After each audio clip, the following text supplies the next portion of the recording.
जी बिल्कुल प्राची, जैसे कि आपने बताया कि लोगों की गाने की ये दिन की शुरुआत या फिर रात में उनका जो दिन का जो अंत होता था वो आशा जी के गाने सुनकर ही होता था, क्योंकि इतने अलग वैरायटी के गाने उन्होंने गाए हैं और हर पीढ़ी को उन्होंने अपने आप से कनेक्ट किया है। पिया तू अब तो आजा, ये जो कारवा फिल्म का गाना है, आर.डी. बर्मन ने जिसको कंपोज किया था, इस गाने से आशा जी जो है कैबरे क्वीन की उन्हें पहचान मिली। तो आप देखिए किस तरह का ये अलग मिजाज का गाना था। उसके बाद एक बगावत वाला एक गाना था, दम मारो दम, हरे राम हरे कृष्णा फिल्म का ये सुपरहिट गाना, आज भी युवा उससे कल्ट करता है, उससे कनेक्ट करता है अपने आप को। तो अलग अलग तरह के गाने हैं। अगर हम रोमांटिक गाने की बात करें तो यादों की बारात का गाना कोई भी नहीं भूला सकता, चुरा लिया है तुमने जो दिल को। इस गाने की ट्यून जहां भी बजती है लोग अपने आप ये गाना गुनगुनाने लगते हैं। तो ऐसे अलग विधाओं में उन्होंने गाने गाए। लता मंगेशकर के साथ उन्होंने उससे फिल्म का जो गाना गाया कि मन बहका रे बहका, मन क्यों बहका रे बहका, वो गाना आप आज कीजिए, लोग अपने आप वो गाना सुनेंगे, गाना गुनगुनाने लगते हैं। दोनों बहनों की उसमें जुगलबंदी थी एक तरफ से देखा जाए तो ऐसे अलग अलग विधाओं के उन्होंने गाना गाया। उसके बाद 80 की उम्र के बाद उन्होंने जब गाना गाया, रंगीला फिल्म गाई थी 2006 में, मेरे ख्याल से 2005 या 6 में। तो रंगीला फिल्म के गाना यारे का गाना देखिए एक युवा उससे कितना कनेक्ट हुआ। उसके बाद सत्या फिल्म का एक गाना आया था, सपने में मिलती है कुड़ी मेरी सपने में मिलती है। ऐसे बहुत से 12,000 गाने हैं। किन किन गानों को ये लोग याद करेंगे और किन किन गानों को नहीं। इतनी महान ये गायिका थी, कलाकारा थी कि हर रूप रंग ढंग में गाने के हिसाब से उन्होंने अपने आप को ढाला। शुरुआती दौर में ओपी नैयर साहब के साथ जब उनकी जोड़ी बनी तब जो है उन्होंने कई सारे सुपरहिट फिल्म के गाने, तीसरे मंजिल का गाना, वो मेरे सोनारे सोनारे कोई नहीं भूल सकता, ऐसे कई सारे उन्होंने गाने दिए। उसके बाद लाइफ में फिर से एक बार ठहरावा आया और उसके बाद उन्हें साथ मिला आर.डी. बर्मन का। पंचम दा के साथ उनकी जोड़ी खूब बनती थी। पंचम दा और आशा जी का कॉम्बिनेशन मतलब गाना सुपरहिट होना है 100% गारंटी लोग मानते थे और हुआ भी ऐसा ही हो। कई गाने जो है उन्होंने दोनों ने सुपरहिट गाने दिए। आशा जी के बारे में मैं आपको एक बात और बता दूं कि आशा जी से जब मैं मिला था उनके घर पे, उनके इंडिया टीवी के लिए जब उन्होंने 2 घंटे तक गाने गाए थे हमारे दर्शकों के लिए, तब उन्होंने एक बात कही थी, उन्हें साड़ी का बहुत शौक है। साड़ी अलग अलग तरह की, अलग अलग डिजाइन वाली, खासतौर पर नक्काशी वाली साड़ी जो है वो पहनने का वो काफी शौकीन थी। पिंक कलर की साड़ी, पिंक कलर उनका काफी पसंदीदा रंग था, पिंक और जो है येलो कलर का। शुरुआती दौर में दोनों बहनें जो व्हाइट साड़ी पहनती थी, लता जी जो है आखिर तक उन्होंने इसको संभाला, इस परंपरा को। लेकिन आशा जी जो है अलग अलग तरह की, अलग अलग नक्काशी वाली साड़ी हमेशा पहनती थी, ये उनका बहुत शौकीन था। और जैसे कि हमने सुना कि कुछ दर्शक बोल रहे थे, उनके पड़ोसी कह रहे थे कि वो खाना बनाने की काफी शौकीन थी, तो कुकिंग उनका सबसे बड़ी हॉबी थी। और उनके नाम से यूके और दुबई में भी कुछ आशाज नाम से, आशाज रेस्टोरेंट नाम से आउटलेट भी चलते हैं। तो इससे आप अंदाजा लगा सकते हैं कि बिल्कुल ऐसे अनगिनत किस्से हैं बल्कि आशा भोसले की जिंदगी से जुड़े हुए, जिनका जिक्र आज आम लोग भी कर रहे हैं, उनको जानने वाले लोग भी कर रहे हैं। परिवार भी इस वक्त गमगीन नजर आ रहा है, तो पूरा बॉलीवुड जगत नम आंखों से आज आशा ताई को विदाई दे रहा है।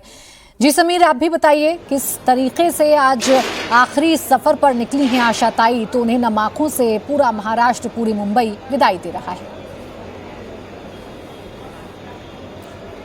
बिल्कुल, पूरी मुंबई उन्हें नम आंखों से विदाई दे रही है। वो लोग जिन्होंने उनको अंतिम समय तक देखा, वो यहाँ के इस बिल्डिंग के रहवासी हैं। राजविशा हमारे साथ है जो लगातार बताने की कोशिश कर रही। पलाश दत्ता कलाकार हैं जो भी उनसे जुड़ रहे हैं, वो भी अपने शब्दों में उनके श्रद्धांजलि देंगे। लेकिन राजविशा से पहले हम इसलिए बात कर रहे हैं क्योंकि आप लोग करीबी रहे हैं, हमेशा मिलते जुलते रहे। तो क्या कोई ऐसा मौका आया जब उन्होंने आप लोग के लिए गाना गाया हो, आप लोग के लिए कुछ सीख दी हो, जो आपको इस वक्त याद आता है? हाँ, मुझे याद है लगभग 2-3 साल पहले, तभी जब उनकी तबीयत थोड़ी ज़्यादा अच्छी रहा करती थी, तभी उन्होंने हमने एज अ सोसाइटी उनको इनवाइट किया था to unfurl the flag on the Independence Day. तभी वो आए थे और मेंबर्स की रिक्वेस्ट पर उन्होंने हमारे लिए सॉन्ग गाया था, चुरा लिया है दिल। So we were all very glad and we were all very thrilled to listen to that, and we were all very happy and excited that she could make it, and she was a part of us and she honored us by unfurling our national flag. So that was one occasion that we very vividly remember as members of Casa Grande Society. हमारे साथ पलाश दत्ता भी हैं। पलाश, आप कलाकार हैं, गाते हैं। इस वक्त आशा ताई के वो कौन से गाने हैं? अगर मैं बात करूं क्लासिकल की, खासकर क्लासिकल का वो कौन सा गाना याद आता है जो गाएंगे? क्लासिकल का एक मेरा बहुत ही फेवरेट या प्रिय सॉन्ग है आशा ताई का गाया हुआ, खूबसूरत फिल्म का। पिया बावरी पिया बावरी पिया बावरी पिया बावरी, पी कहाँ पिया पिया बोले रे, पिया बावरी पिया बावरी पिया बावरी। उनकी एक पहचान, खासकर वो उमराव जान की वो जो गजलें हैं, खासकर कि दिल चीज क्या है आप मेरी जान लीजिए, बस एक बार मेरा कहा मान लीजिए। आशा ताई के गानों ने जो कुछ सुर सजाए हैं सबके लिए, ये गजल हो जाए। उसके पहले मैं कुछ कहना चाहूंगा। आशा ताई नहीं रही हमारे बीच, ये तो हमें सबको पता है, पर आशा ताई खुद में एक सेलिब्रेशन थी, क्योंकि वो एक इतनी जिंदा दिल इंसान थी, चुलबुली थी, उनमें एक लड़कपन था। तो और उन्होंने सारे रेंज के गाने गाए। 80 इयर्स से वो गाना गा रही है, जब से वो 10 साल की उम्र की थी, और सारे जनरेशन्स को उन्होंने अपने अंदाज से, अपने इमोशन से, गाने के थ्रू उन्होंने सबको एंटरटेन किया। तो आपने किस गाने की फरमाइश की? उमराव जान की। इस अंजुमन में आपको, इस अंजुमन में आपको आना है बार बार, आना है बार बार। दीवार उधर को गौर से, दीवार उधर को गौर से पहचान लीजिए, दिल चीज क्या है आप मेरी जान लीजिए।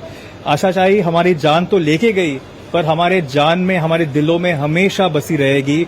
और बिल्कुल समीर, हमेशा अपने चाहने वालों के दिल जो में आशा ताई बसी रहेंगी। उनका एक एक गाना जिंदा रहेगा उनके चाहने वालों के दिल में। तैयारियां पूरी हो चुकी हैं, जो बड़े बड़े बॉलीवुड सेलिब्रिटीज हैं वो शमशान घाट पहुंच गए हैं और आशा ताई भी अपने अंतिम सफर पर निकल चुकी हैं।